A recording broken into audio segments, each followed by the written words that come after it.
The philosopher Kierkegaard said, "Life can only be understood backwards, but can only be lived forwards."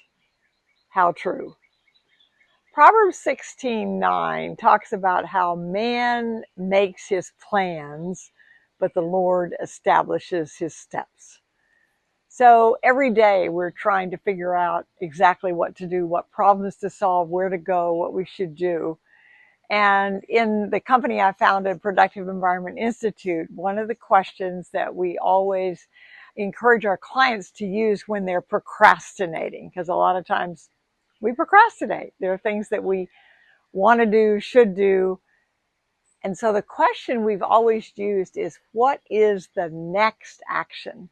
But recently I've been pondering about it and thinking that we should change that word action to use step. What is the next step?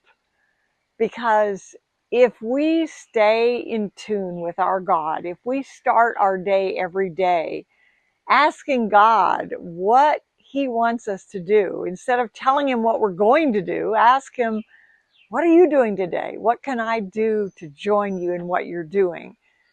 What is the next step I should take? And I believe that if we do that day after day, week after week, month after month, year after year, we will be able to accomplish our work and enjoy our lives, which is what God has intended for us.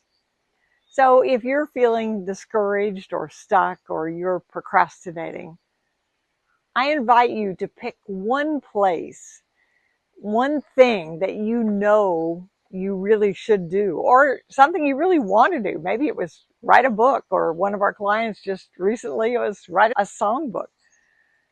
So I want you to ask yourself and to check in with your Creator. What is my next step?